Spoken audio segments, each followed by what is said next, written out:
இன்ஸ்டன்ட்டா எல்லாத்துக்கும் பிடிக்கிற மாரி சில கதாபாத்திரங்கள் சீரியல்கள்ல, சினிமாலலாம் இருக்கும். அந்த மாரி ஒரு கதாபாத்திரமா தான் வந்து வானதியுடைய கதாபாத்திரம் இப்போ மாறிட்டு வராங்க. நடுவுல அவங்கள்ட்ட சில பிரச்சனைகள்லாம் இருந்துச்சு. ரொம்ப ஒரு இம்மெச்சூர்டான பிஹேவியர் அவங்களுக்கு இருந்துச்சுங்கிறத நம்ம சொல்லியிருந்தோம்.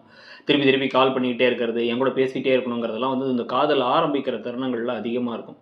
அந்த விஷயங்கள்லாம் வந்து இவங்க வந்து இப்ப காமிக்கிற விஷயத்த காமிச்சிட்டு இருந்தாங்க. ஆனா அத தாண்டி வந்து பார்த்தீங்கன்னா, ஸ்ட்ராங்கா நிக்கிறது, தைரியமா நிக்கிறது, அதே சமயத்துல கொஞ்சம் மூளையோட செயல்படுறது அப்படிங்கிறது பல நேரங்கள்ல பல சீரியல் கதாபாத்திரங்களுக்கு இருக்காது. ஆனா வந்து வானதி கிட்ட அது இருக்கிறது நல்ல விஷயமா இருக்குன்னு வச்சுக்கோங்க.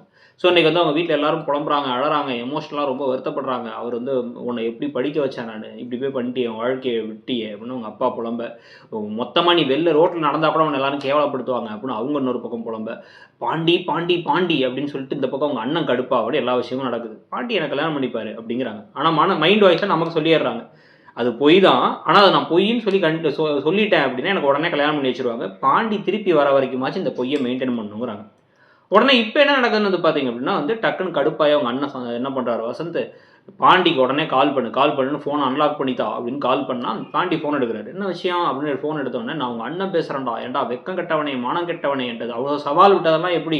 என் தங்கச்சிய பிரெக்னன்ட் ஆக்கிட்டேங்கிற நெனப்புல தானே? எவ்வளோ கேவலமானவனா இருக்கியேடா நீ அப்படிங்கும்போதே, சொல்றா அப்படின்னா அவர் திரு திருன்னு முழிக்கிறாரு. நம்ம என்ன பண்ணோம் அப்படின்னு யோசிச்சுட்டு இருக்கும்போது, அவங்க அம்மா ஃபோனை வாங்கி கட் பண்ணி விட்டுறாங்க. அவன்ட்ட என்னடா பேச்சு? அவங்க அண்ணனுக்கு கால் பண்றான். ரொம்ப யோக்கிய மாரி பேசுவான்ட்டு சேரன் நம்பரை கேட்குறாங்க. வானதி கிட்ட இல்லைன்னொன்னே என்கிட்ட இருக்குன்னு சொல்லி நம்பரை கொடுத்து கால் பண்ணா சேரன் ஃபோன் எடுக்கிறாரு. நான் வானதியோட அம்மா பேசுகிறேன் அப்படின்னா, சொல்லுங்கம்மா அப்படின்னா, என்ன நொல்லுங்கம்மா அப்படின்ட்டு அவங்க செம்ம கடுப்பாக பேசுகிறாங்க. ஒன்று என்ன நினச்சிட்டு இருக்கீங்க உன் மனசில் அப்படின்ட்டு வந்து கோவமாக பேசி தம்பி ஏதோ நல்லவன் வல்லவன் உன் குடும்பமே இதுன்னு சொல்லி பேசினா, உன் தம்பி பொண்டாட்டிலாம் என்னென்னவோ பேசிச்சு.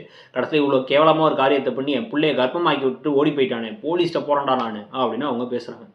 ஒன்றும் புரியாமல் என்ன நடக்குதுன்னே தெரியாமல் வந்து இப்போ சேரன் ஃபோனை கட் பண்ணிட்டு என்ன பண்ணுறாரு அப்படின்னா, குடுன்னு போயிட்டு வந்து இந்த விஷயத்தை இங்கே எல்லாத்தையும் சொல்கிறாரு. பாண்டியன் வெளிலேருந்து உள்ளே வந்து அண்ணாங்கும் போதே பலார்னு ஒன்று விடுறாரு. விட்டுட்டு இது வரைக்கும் அடித்ததே இல்லை என் பாண்டியனை. அடித்து என்ன நினச்சிட்டு இருக்கோம் மனசில், அவனை நல்லவன் நினச்சேனடா, இவ்வளோ கேடு கட்டவனா இருக்கேடா, எவ்வளோ மோசமான காரியம். எதுன்னு அப்படி சும்மா வந்து பழகிட்டு ஓடி வந்து நினைக்க மாட்டாங்களா, இல்லை கல்யாணம் பண்ணி வைக்கணுங்கிறதுக்காக அப்படி ஒரு காரியத்தை பண்ணியா அப்படின்னா இவருக்கு ஒன்றுமே புரியல. உன்னை விடுனான்னு எல்லாரும் அவரை பேசி அனுப்பிவிட, என்னடா எனக்கு சித்தப்பா பார்க்க போகிற அதுக்குள்ளார அப்படிங்கிற மாதிரி பல்லவன் பேச, இந்த பக்கம் வந்து சோழன் வந்து பார்க்க அப்பாவி மாதிரின்ட்டு என்ன காரியம் பண்ணியிருக்கான்னு பேச, நம்ம எதுவுமே பண்ணலையேன்னு பாண்டி வெளில வந்துட்டு வானதிக்கு கால் பண்ணுறாரு. வானதி தான் கால் பண்ணுறான். முதல்ல சுவிட்ச் ஆஃப் வருது. அப்புறம் வானதியே வந்து ரூம்குள்ளே போய் கதவெல்லாம் சாத்திட்டு கால் பண்ணுறாங்க. கால் பண்ண நம்ம எதுவுமே பண்ணலையா, அப்புறம் எப்படி ப்ரெக்னென்ட் அப்படின்னா, என்ன சந்தேகப்படுறியா அப்படின்ட்டு அவங்க நக்கலாக பேசிட்டு, நீ அப்பாவாக போகிறடா என்ன சந்தோஷப்படு பாண்டி அப்படின்னு பேசிக்கிட்டு இருக்காங்க. இதுக்கப்புறம் தான் உண்மை என்னங்கிறத சொல்ல போகிறாங்க. இதில் வேற வந்து வானதி சீக்கிரமாக ஒரு கல்யாணம் பண்ணிக்கணும் அப்படின்னு சேரன்ட்ட வந்து பேச போகிறாங்க. அந்த சமயத்தில் என்ன நடக்க போகுது, சந்தா சேரன் கல்யாணம் எப்படி நடக்க போகுதுங்கிறத பொறுத்து இருந்து பார்க்கலாம். நீங்கள் என்ன நினைக்கிறீங்க, அந்த கதை எப்படி போகுது அப்படிங்கிறத சொல்லுங்கள். இன்றைக்கி வானதி செய்த காரியங்கள் பற்றி உங்களுடைய கருத்தை தெரிவிச்சுட்டு அப்படியே மறக்காமல் இடம்பொருள் சேனலையும் சப்ஸ்கிரைப் பண்ணிவிடுங்க. நம்ம இன்னொரு சேனலான இடம்பொருள் நவ்வையும் சப்ஸ்கிரைப் பண்ணிவிடுங்க. தேங்க்யூ.